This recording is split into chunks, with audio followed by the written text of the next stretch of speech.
محبتیں عقیدت کے ساتھ جڑی ہوئی ہیں.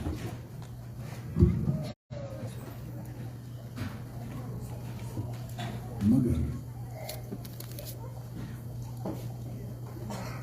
محض محبت اور عقیدت سے یہ دونوں چیزیں جمع ہوں، محبت اور عقیدت، اس سے انسانی زندگی میں تبدیلی نہیں آتی.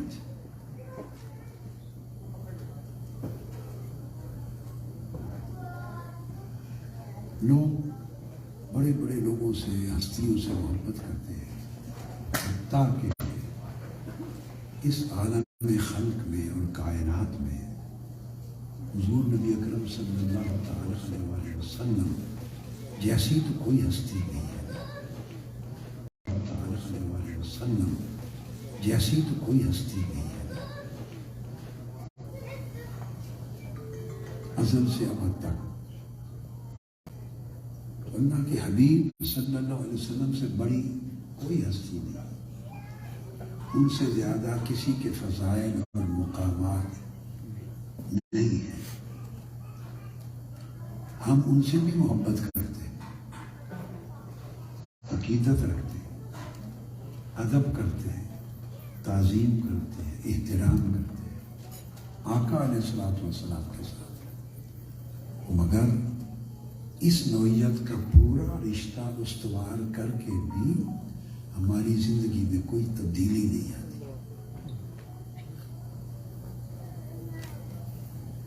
یہ بات درست ہے یا نہیں؟ عملاً زندگی میں، ہماری سوچوں میں، ہمارے طرز عمل میں، ہمارے بیہیویئر میں، ہمارے کنڈکٹ میں، ہمارے مورلز میں تبدیلی نہیں آتی.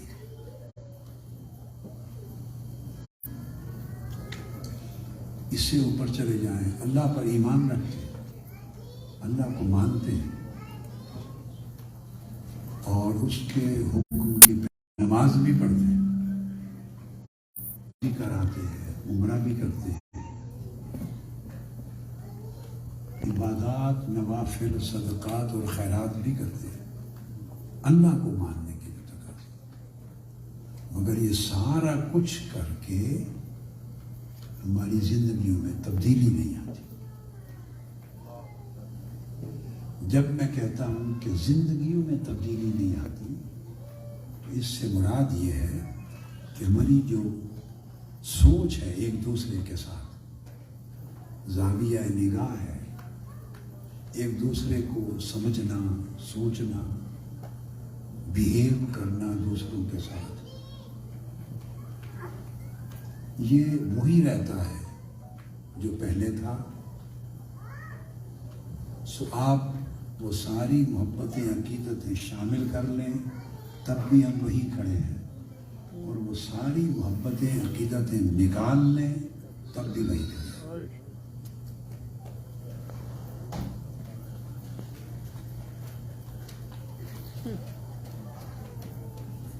اب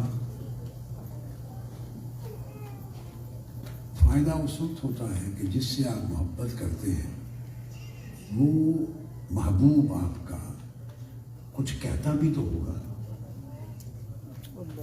اس کا کوئی حکم ہوگا، کوئی طرز عمل اس کا پسندیدہ ہوگا، کسی چیز کی وہ تعلیم اور ہدایت دیتا ہوگا، کسی چیز سے منع کرتا ہوگا، اس کی پسند اور ناپسند ہوگی. تو یاد رکھ لیں اس محبت کا کوئی فائدہ نہیں. جو محبت ایک ذات سے تو ہے، مگر اس ذات کی پسند اور ناپسند سے وہ محبت نہیں ہے. یعنی جو محبوب کو پسند ہے اسے آپ پسندیدہ سمجھ کے اپنی زندگی میں نہ اپنائیں، اور جو اسے ناپسند ہے اسے ناپسندیدہ سمجھ کے اپنی زندگیوں سے نہ نکال دیں.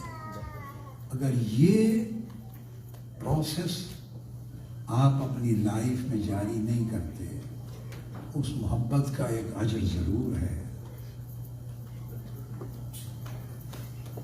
ایک اجر ہے، ایک نعمت ہے، ایک خیر ہے، مگر چاہیں کہ اس سے ہم بدل جائیں، ہمارے دکھ دور ہو جائیں، پریشانیاں دور ہو جائیں اور حقیقت میں زندگی کامیاب اور کامران ہو جائے، یہ پاسبل نہیں ہے۔ ہم زندگی اپنی پسند سے گزارتے ہیں، جس سے محبت کرتے ہیں اس کی پسند کے مطابق زندگی گزارنے کو تیار نہیں ہے، اس کی ترجیحات کو اپنانے پر تیار نہیں ہے۔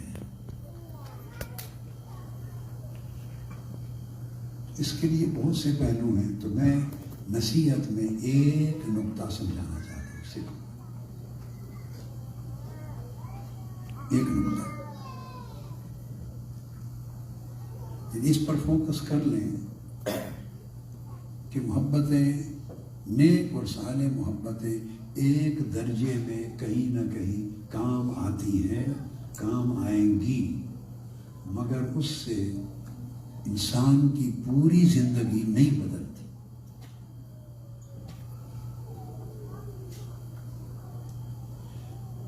مجھے ذہن میں ایک حدیث آ گئی صحیح مسلم میں اور مسند احمد بن حنبل میں بہت تفصیل کے ساتھ مضمون ہے۔ ربیعہ بن کعب رضی اللہ تعالیٰ عنہ آقا علیہ السلام کے ایک صحابی ہیں، ہر ایک کو محبت تھی، محبت میں کون کم تھا، مگر ان کی محبت ایسی تھی کہ ہر رات آقا علیہ السلام کے حجرے کے باہر گزارتے۔ کیوں؟ وہ خود کہتے ہیں تاکہ رات کو جب آقا علیہ السلام اٹھے تو میں ان کو پانی بھر کے دوں، طہارت کے لیے، وضو کے لیے، ان کے لیے مصلی بچھاؤں، ان کے جوڑے اٹھاؤں۔ ساری رات جاگتے تھے، عمر بھر کا شیوا تھا، عمر بھر۔ آپ میں سے، ہم میں سے کتنے ہیں جو کسی محبوب کی خدمت کے لیے ساری رات جاگے؟ وہ ساری رات جاگتے تھے اور ہر رات جاگتے تھے کہ آقا علیہ السلام کی خدمت انجام دیں۔ جب اٹھیں، آواز آئے، حکم دیں تو دوڑا دوڑا جاؤ، اور ایسا ہی کرتے تھے۔ ایک رات حضور علیہ السلام نے نصف شب کے بعد کوئی لمحہ ہوگا، اس کو خدمت میں اس طرح فنا دیکھا تو ان کے قریب چلے گئے، ربیعہ بن کعب اسلمی۔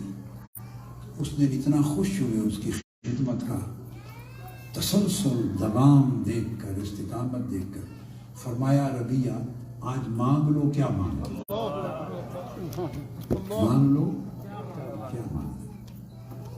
انہوں نے عرض کیا یا رسول اللہ،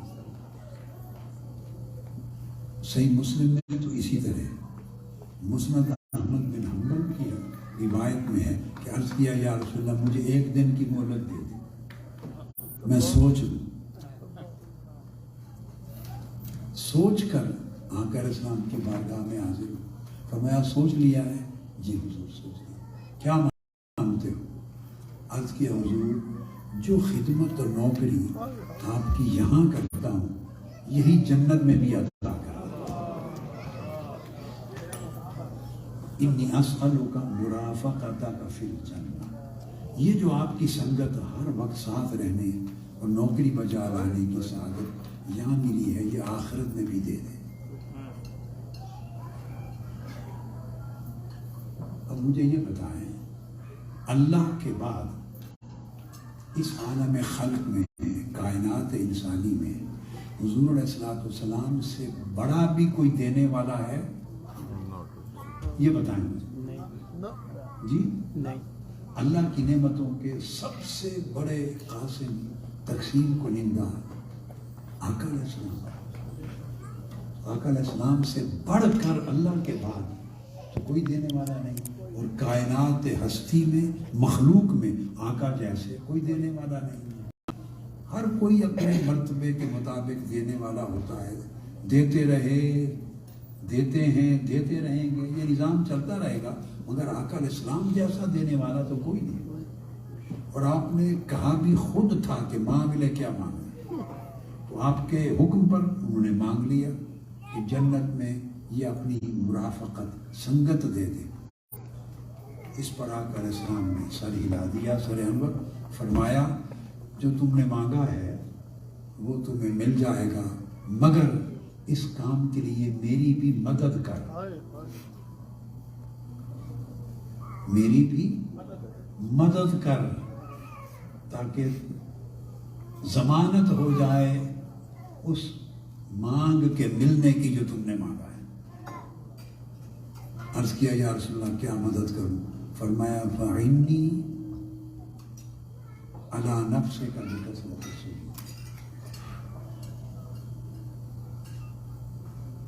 فَعِنِّي بِكَثْرَةِ السُّجُودِ، میری مدد کر کثرت کے ساتھ سجدے کرنے سے، کثرت سے سجدے کیا کر، کثرت سے سجدے کیا کر. عَلَى نَفْسِكَ نہیں بیٹے، اس کو کثرت کے ساتھ سجدے کیا کر، اس طرح میری مدد ہوگی. یعنی میں نے تم سے وعدہ کر دیا اور اب کوئی اور رکاوٹ نہیں، تو خود ہی رکاوٹ بن سکتا. اس مقام کو پانے میں تو خود ہی رکاوٹ بن سکتا ہے. اب اپنی رکاوٹ ہٹا، سنگت مل جائے گی. اور رکاوٹیں ہٹتی ہیں، فرمایا کثرت سے سجدے کر. اور کثرت سے سجدے کرنے کا مطلب ہے نماز کثرت سے پڑھنا. سجدے تو نماز میں ہی ہوتے ہیں. مقصد بات کا یہ ہے کہ خالی محبت کرنے اور خدمت کرنے سے بندہ جو کچھ چاہتا ہے وہ نہیں ملتا. آقا علیہ السلام نے اس کے ساتھ کنڈیشن عائد کر دی، کثرت سے سجدے کیا کر نماز پر. مقصد ہے کہ محبوب کے حکم کی جب تک تعمیر نہ ہو، خالی محبت اور خدمت اس بندے کے حال کو نہیں بدلتی.